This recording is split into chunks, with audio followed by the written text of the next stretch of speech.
کہ ایک روز صحابہ کرام آقا علیہ الصلوۃ والسلام کے ہمراہ سفر پر روانہ ہیں۔ دیکھتے ہیں کہ آقا علیہ الصلوۃ والسلام اب آرام فرما رہے ہیں۔ صحابہ کرام دیکھتے ہیں ایک فاصلے پہ ایک درخت ہے۔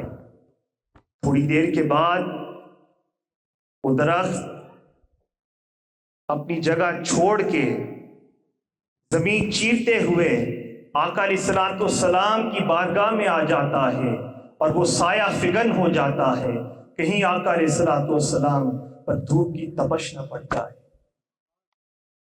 وہ درخت سایہ فگن رہتا ہے، تھوڑی دیر وہیں رہتا ہے، اور صحابہ کرام فرماتے ہیں اس کے بعد جیسے وہ درخت آتا ہے ویسے ہی زمین کو چیرتے ہوئے اپنی جگہ پہ پیوست ہو جاتا ہے۔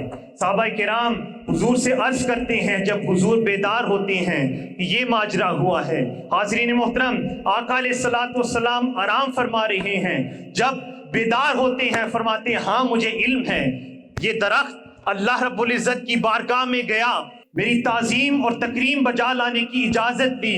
اس نے کہا تاجدار کائنات صلی اللہ علیہ وآلہ وسلم میرے پاس یہاں موجود ہیں، کیا مجھے انہیں سلام کرنے کی اجازت ہے؟